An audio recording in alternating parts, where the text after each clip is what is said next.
بسم اللہ الرحمن الرحیم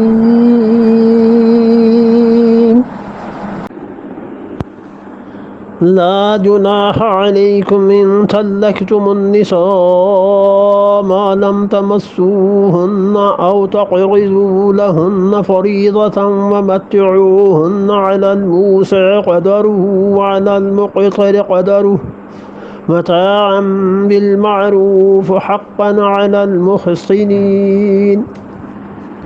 ہم بڑے بردبار ہیں، جلدی نہیں کرتے گرفت میں، ہو گئی غلطی معافی مانگ۔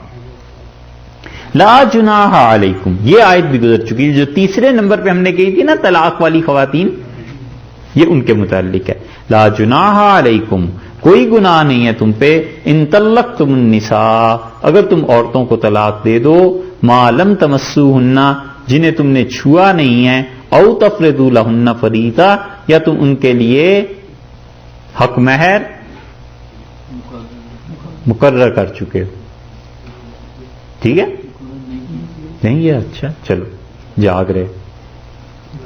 لا جناح علیکم، کوئی گناہ نہیں، کوئی حرج نہیں، یعنی تم پر کوئی باز پرس نہیں ہے، تمہیں کوئی اس چیز پہ پوچھے گا نہیں۔ اگر تم نے ایسی عورتوں کو طلاق دے دی جن کو تم نے چھوا نہیں، یعنی تنہائی کا نہ موقع آیا ہے نہ حقیقتاً ایسی صورتحال پیش آئی ہے، او تفرضوا لہن فریضہ، یا تم نے ان کے لیے حق مہر مقرر کیا ہے۔ یہ جو لم ہے نا، نفی، لم تمسوہن، تم نے انہیں چھوا نہیں، او لم تفرضوا لہن فریضہ، یا تم نے ان کے لیے کوئی حق مہر مقرر نہیں کیا تھا۔ یہ تیسری قسم کی خواتین آ گئیں جو آج بیان کر دی تھی۔ یہ لم کا عمل تمسو پہ بھی ہے اور تفرضو پہ بھی، دونوں پہ۔ یہ پہلے بھی اس کی مثالیں گزر چکی کہ اللہ تعالیٰ ایک بات کہہ دیتے ہیں نفی کی، پھر آگے دو فعل اس کے ذکر کر دیتے ہیں۔ عربی زبان میں قاعدہ ہے کہ وہ نفی دونوں کے ساتھ آ جاتی ہے کہ نہ یہ کرنا ہے نہ یہ کرنا ہے۔ تو جب ان کا حق مہر مقرر نہیں ہے اور تنہائی بھی نہیں ہوئی ہے تو تمہارے ذمے بھی کچھ نہیں بنتا۔ وَمَتِّعُوهُنَّ، اور ان کے ساتھ اچھا سلوک کرنا، اس لیے کہ نکاح تو بہرحال ہوا ہے تو اچھا سلوک کرنا۔ یہ بار بار ان عورتوں کو جن کو طلاق ہو، جو بیوہ ہو جائیں، قرآن حسن سلوک کی تعلیم دیتا ہے، اس لیے کہ دل نازک ہے اور وہ ٹوٹ جائے گا، وہ ایسی بات پیش آ جائے گی، ایسے نہ کرو۔ حدیث میں آیا ہے، حضرت حسان رضی اللہ عنہ کہتے تھے میں نے رسول اللہ صلی اللہ علیہ وسلم کے ساتھ سفر میں اونچے اونچے اشعار پڑھنے شروع کر دیے۔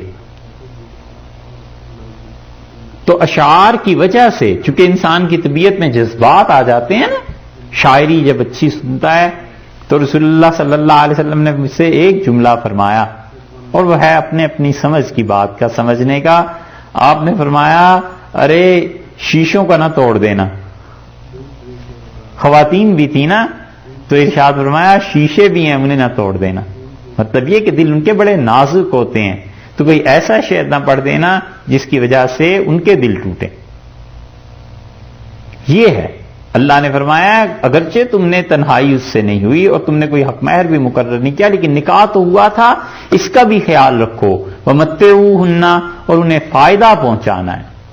مرد ہر جگہ خرچ کرتا ہے، ہر جگہ، تم ایسے بھی خرچ کرو، ایسے بھی، اور فائدہ کیا ہے؟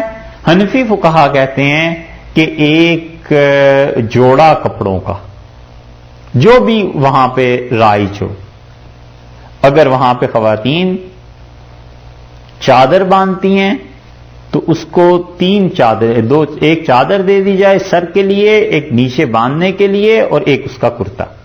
اور اگر شلوار قمیض پہنتی ہیں تو شلوار قمیض اور ایک چادر دے دی جائے۔ تو فرمایا متعوہن، انہیں فائدہ پہنچانا ہے تم نے، علی الموسع قدرہ، اور کتنا فائدہ پہنچانا ہے؟ جس کو اللہ نے وسعت اور گنجائش دی ہے وہ اپنی طاقت کے مطابق، وعلی المقتر قدرہ، اور جو آدمی جس کی اتنی گنجائش نہیں ہے وہ اپنی گنجائش کے مطابق، جس کو وسعت نہیں ہے، زیادہ مال نہیں ہے، وہ اپنی حیثیت سے، اور جس کے پاس زیادہ مال ہے وہ اپنی حیثیت سے۔ لیکن حکم یہی دیا ہے کہ دیکھو متاعا بالمعروف، نیکی کے مطابق، قاعدے کے مطابق، پھر بھی تم نے انہیں فائدہ دینا ہے، حقاً، اور یہ ضروری ہے، یہ ہے چیز جس پہ حنفی فقہا کہتے ہیں کہ یہ اس عورت کا حق بنتا ہے، شوہر نے اسے ادا کرنا ہے۔ المحسنین، اللہ نے فرمایا ہے ان پر جو احسان کرنے والے، یہ نہیں فرمایا شوہروں کا، بلکہ مرد کو یہ کہا ہے کہ تم محسن ہو، ترغیب دلائیے کہ تم احسان کر رہے ہو، اچھی بات کر رہے ہو، دل کھول کے جتنی تمہاری گنجائش ہے اس کے مطابق خرچ کرو۔ اس کو عذر نہ بنا لو کہ بس نکاح ہی ہوا ہے، کون سا کوئی حق مہر مقرر ہوا تھا اور کون سی کوئی ان کی رخصتی ہو گئی تھی۔ نہ، اللہ نے کہا حقاً المحسنین، واجب ہے، ضروری ہے ان کے لیے جو احسان کا رویہ رکھتے ہیں، جو احسان ہے۔